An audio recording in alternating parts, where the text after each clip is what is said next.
Hello, everybody, and welcome to Work Against the Grain. My name is Jeff. As most of you probably are aware, Aspire version 9 from Vectric software is now available. Lots of really great features. I'm going to focus on one that I'm most excited about, and that is the two-sided machining. They have made this now very easy and not quite as cumbersome as it may have been in the past. Let me show you an example. So as I set up my software here, I have the Vectric open, normal splash screen if you will, and I'm going to create a new file. Now when I go to create a new file now, we have the option of job type up here of either a single-sided or double-sided job. Absolutely brilliant. And I'm going to make my width and my height, my X 12 inches and my Y 12 inches, and I'm going to be 3/4 of an inch thick. And I'm going to zero off of my machine bed. It also allows you to do material surface or zero off of same side. I'm just going to zero off the machine bed. XY datum in the lower left, and then it's asking me here, which way do I want to flip it when I go to machine side 2? Do I want to flip the left side over to the right, or do I want to flip the bottom up and over to the top? Excuse me.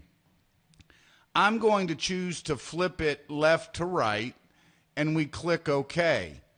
Now, if we look up here in this upper toolbar, we now have a toggle switch that allows us to toggle from top to bottom. I'll click this, and you'll notice that the toolbar turns orange, indicating that I'm working on the bottom side. Click it again, toolbar goes back to the normal color. I'm working on the top side. Now, I'm not really making anything here. I just want to show you how simple and easy this is. So on the top side of this particular 12 by 12 piece of material, I'm going to come to my modeling tab, and I'm going to import a model. And let's just bring in this, I don't know, bass. Let's bring this fish in, and let's make this fish in X. We'll make him 8 inches, and that's 6.8 in Y and about 1/4 inch thick in Z. That all looks great. Click apply. There we go. We'll center the model, and then we need to adjust our depth so we get the full bass into the material, and then we're going to click OK. And so now I have the top side of my project here, and then what I'll do is I'll just put a little bounding box around the bass just so that we have a little machining boundary, if you will. And so there's my machining box, and then I need to put some holes that we can flip and line up with dowels. And so I'm going to come up here to my draw circle, and I'm going to come down here. Now notice the new snapping line. See how when I bring this in to draw the circle, I get an immediate snapping line right down the center of the material that allows me to then draw that circle. And I'm going to draw one, click apply. And then I'm going to do that same thing up here. I'm going to come, there's a middle line there, and I'm going to draw that, and I'm going to make it 1/2 inch. Click apply. And let's go ahead and come down here, and we'll make this one 1/2 inch as well. And apply. Now let me show you something else. As I click on this to move it, and I come here to the center of the circle, and I want to move this around, notice the snapping lines both horizontally and vertically.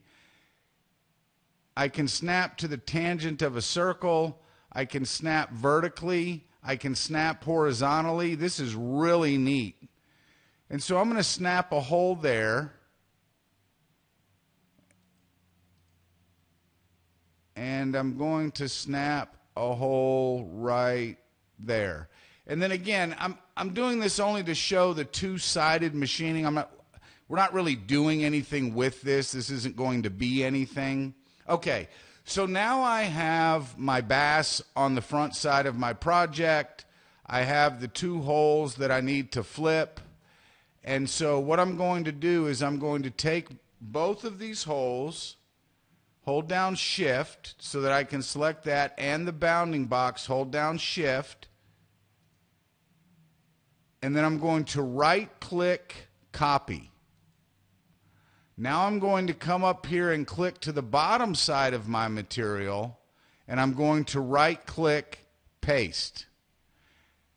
And now I have my bounding box and my two holes in perfect position relative to where they are on the top side.